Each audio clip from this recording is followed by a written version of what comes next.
नमस्कार शेतकरी मित्रांनो, आपल्या हक्काच्या युट्यूब चॅनल मध्ये सर्व शेतकरी बांधवांचं हार्दिक स्वागत आहे। मित्रांनो, राज्यातील शेतकरी बांधवांसाठी अत्यंत आनंदाची बातमी आहे, कारण की राज्यातल्या सर्व शेतकरी बांधवांच्या खात्यामध्ये मागच्या 4 ते 5 वर्षाचा जे काही पीक विमा थकीत होता, जसं की 2020 चा 21 चा 22 चा 23 चा 24 चा म्हणजे खरीप हंगामातल्या 2024 पर्यंतचा ज्या शेतकऱ्यांना पीक विमा वाटप बाकी होता, ज्यांना 75% पीक विमा मिळाला नव्हता, अशा शेतकऱ्यांच्या खात्यामध्ये पीक विमा वाटपाला सुरुवात झालेली आहे। हा पीक विमा कोणकोणत्या जिल्ह्यामध्ये वाटप सुरू झालेला आहे, त्या जिल्ह्याची नावे सांगणार आहे, कोणत्या पिकासाठी वाटप सुरू झालेलं आहे, हेक्टरी किती रुपये वाटप सुरू झालेला आहे, आणि तुमच्या खात्यामध्ये जर अद्यापर्यंत हा पीक विमा आलेला नसेल तर कधीपर्यंत तुमच्या खात्यामध्ये हा पीक विमा वाटप होऊ शकतो, या संदर्भात थोडक्यात माहिती घेण्याचा प्रयत्न करूया। सर्वप्रथम कोणत्या जिल्ह्यात हे वाटप सुरू झाले याची माहिती, जिल्ह्यांची नावे मी तुम्हाला सर्वप्रथम सांगतो, जेणेकरून तुम्हाला तुमची माहिती शेवटपर्यंत बघता येईल।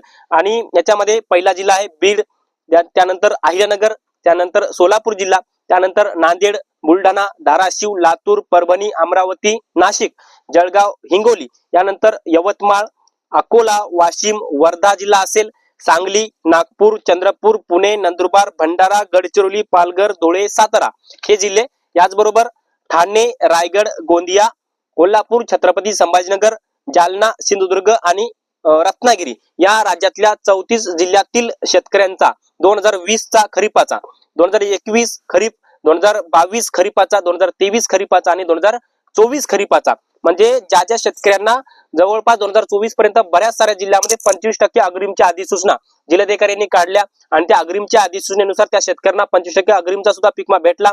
काहींना मिड टर्म म्हणजे मध्य हंगाम प्रतिकूल परिस्थितीचा पीक विमा भेटला, परंतु काही शेतकऱ्यांना म्हणजे बऱ्याच साऱ्या शेतकऱ्यांना 75% पीक विमा मंजूर होता, त्यांच्या पोर्टलवर अमाऊंट सुद्धा दाखवत होती, पण त्यांच्या खात्यामध्ये आला नव्हता।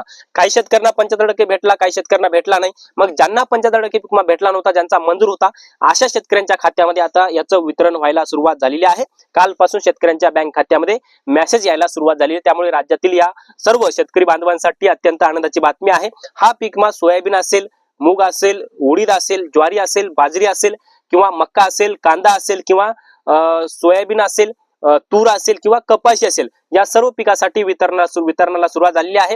कमीत कमी 2000 रुपयापासून ते जास्तीत जास्त हेक्टरी 12,500 रुपये पर्यंत किंवा कोणाकोणाला 15,000 रुपये प्रति हेक्टर पर्यंत पीक विमा वाटपाला सुरुवात झालेली आहे, ज्याच्यामध्ये राज्यातल्या संपूर्ण जिल्ह्याचा समावेश आहे। परंतु ज्यांना पीक विमा भेटला होता, म्हणजे ज्यांना संपूर्ण भेटला, म्हणजे मिड टर्म, मध्य हंगाम प्रतिकूल परिस्थिती, 25% अग्रिम, 75%, ज्यांना सगळा भेटला त्यांना वाटप होणार नाही। ज्यांना मंजूर होता पण ज्यांना भेटला नव्हता, त्यांच्या अकाउंटला जमा झाला नव्हता, अशा शेतकऱ्यांच्या खात्यामध्ये हा पीक विमा वाटपाला सुरुवात झालेली आहे। त्यामुळे या सर्व शेतकरी बांधवांसाठी ही आनंदाची बातमी आणि दिलासादायक अपडेट म्हणू शकतो, ज्याच्यामध्ये युनायटेड इंडिया कंपनीच्या माध्यमातून वाटप सुरू झालेलं आहे।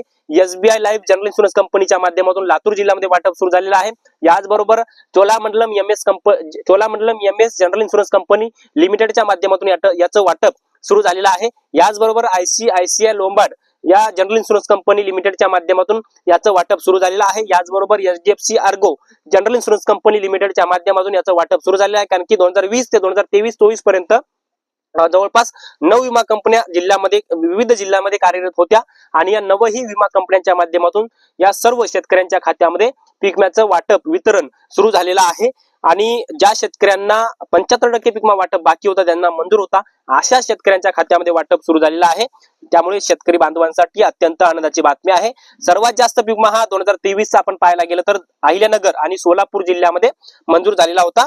जवळपास अहिल्यानगर मध्ये 800 कोटी वाटप झाला होता, आणि सोलापूरमध्ये सुद्धा 700-800 कोटी पर्यंत वाटप सुरू झालं होतं, म्हणजे वाटप झालं होतं, आणि मोठी रक्कम या जिल्ह्यांना भेटली होती, कारण की विमा कंपनी आणि सरकार यांच्यामध्ये करार झाला होता की 80% आणि 110%चा रेशो दिला होता। जसं की 80% पेक्षा कमी नुकसान शेतकऱ्याचं झालेलं असेल तर विमा कंपनी जी रक्कम आहे ती सरकारला परत वापस करेल, आणि जर 110% पेक्षा जास्त नुकसान झालेलं असेल तर राज्य सरकार अतिरिक्त रक्कम जी आहे तर ती सरकारला विमा शेतकऱ्यांच्या खात्यामध्ये वाटप करण्याकरता देईल, असा एक करार विमा कंपनी आणि सरकारमध्ये झालेला होता। आणि त्या करारानुसार अहिल्यानगर आणि सोलापूर मध्ये 110% पेक्षा जास्त नुकसान झाल्यामुळे राज्य सरकारने रक्कम वाढीव दिली।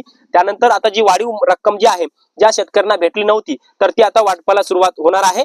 अशाच नांदेड जिल्ह्यामध्ये सुद्धा नुकसान झालं होतं, परंतु नांदेड जिल्ह्यामध्ये 400 कोटीच्या आसपासचा पीक विमा 2023 किंवा 24 पर्यंत किंवा 2021 ला जो ट्रान्सफर झाला होता, परंतु अंतिम आणेवारीच्या आधारावर किंवा मध्य हंगाम प्रतिकूल परिस्थिती जी काही नुकसानीची जी आहे आकडेवारी किंवा मिड टर्म किंवा ज्याला आपण म्हणू पोस्ट हार्वेस्ट कापणी अंतर्गत किंवा काढणी अंतर्गत त्यांचं नुकसान शेतकऱ्यांचं झालं होतं नांदेड जिल्ह्याचं, त्या शेतकऱ्यांना पीक विमा भेटला नव्हता.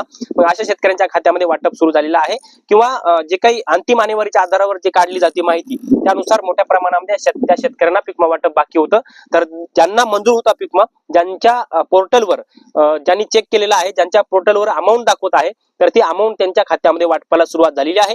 तर ही शेतकरी बांधवांसाठी अत्यंत आनंदाची बातमी आहे. तर मित्रांनो, हे छोटंसं अपडेट तुम्हाला कसं वाटलं कमेंट्स मध्ये नक्की कळवा आणि व्हिडिओ जर आवडला असेल तर एक लाईक करा. प्रत्येक शेतकरी बांधवांपर्यंत महत्त्वाची अशी माहिती शेअर करा. तर मित्रांनो, या माहितीसह मी तुर्तास इथेच थांबतो. तोपर्यंत आपल्या सर्वांचे मनापासून धन्यवाद.